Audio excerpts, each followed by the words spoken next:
नमस्कार किसान भाइयों, एसआरजे खेती चैनल पे आपका एक बार फिर से स्वागत है। किसान भाइयों, आज की वीडियो में हम जानने वाले हैं गेहूं में अच्छी उपज लेने के लिए आपको अभी कौन कौन से ज़रूरी काम करने चाहिए। दोस्तों, जिन किसान भाइयों ने देर से गेहूं की बुआई की है या फिर देर से बोई गई किस्में जो होती हैं उनकी अगर बुआई की है तो उनके जो पकने वाली प्रक्रिया है वो अभी स्टार्ट नहीं हुई है, वो उसमें अभी दाने भर रहे हैं या फिर किसी किसी में बालियां भी अभी निकल रही हैं। तो अच्छी उपज लेने के लिए अभी आपको क्या करना चाहिए ताकि आपके दाने भी अच्छे से भर सकें और ज़्यादा पैदावार भी आप ले सकें। तो इसके लिए आज की वीडियो आपके लिए बहुत खास होने वाली है।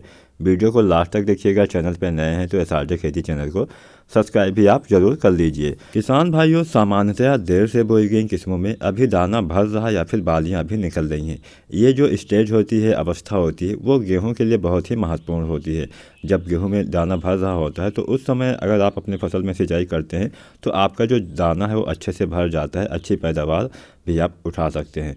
तो आपको सिंचाई कैसे करना चाहिए ये भी मैं आपको यहाँ पे बता दे रहा हूँ। किसान भाइयों, अभी आपको अपने गेहूं की फसल में बहुत गहरी सिंचाई नहीं करनी है। हल्की सिंचाई की आवश्यकता इस समय आपके गेहूं वाली फसल को होती है।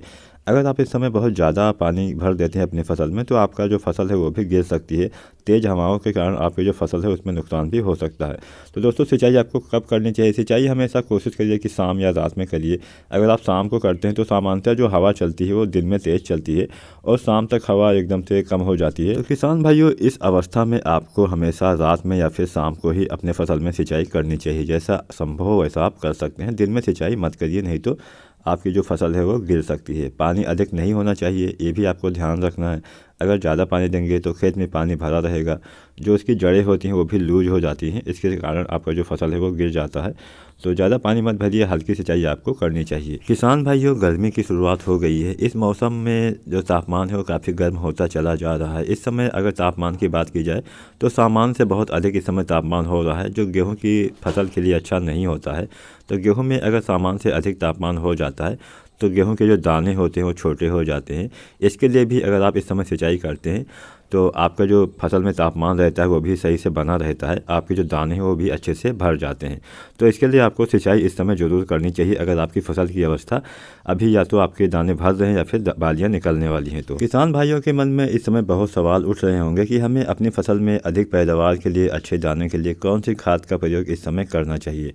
तो यहाँ मैं कुछ आपको बता दे रहा हूँ। अगर आप इस समय पोटेशियम क्लोराइड का प्रयोग करते हैं तो जो आपकी फसल है उसमें दाने भी अच्छे से बढ़ते हैं और पैदावार भी आपकी अच्छे से हो जाती है। दाने चमकदार रहते हैं, मोटे बनते हैं।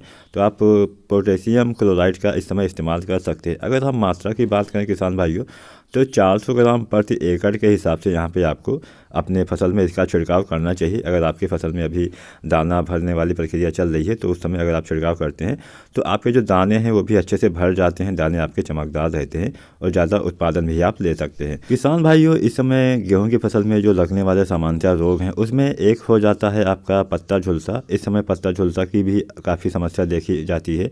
इसके अलावा काला सिरा रोग होता है। इसमें दोस्तों जो हमारे दाने होते हैं उसके आगे वाला जो सिरा होता है वो काला हो जाता है, कई बार ज़्यादा होता है, कई बार कम काला होता है। और किसान भाइयों, जब गेहूं का कोई हिस्सा काला हो जाता है तो उसकी जो खरीदार होते हैं वो अच्छी कीमत भी आपको नहीं देते हैं। तो इसलिए इस समस्या से किसान भाइयों को उनकी जो कीमत होती है वो काफ़ी कम हो जाती है। तो अगर आपके भी गेहूं में अगर कुछ ऐसी समस्या दिखे तो आपको क्या करना चाहिए? आपको इन दोनों चीज़ों के उपाय के लिए मैनकोजेब का स्प्रे करना चाहिए। अगर आप मैनकोजेब का स्प्रे करते हैं तो गेहूं में जो काला सिरा होता है, गेहूं के दाने के ऊपर जो काले काले आपको कुछ निशान दिखाई देते हैं वो नहीं होता। इसके साथ साथ जो पत्ता झुलसा रोग होता है उससे भी आप नियंत्रण कर सकते हैं।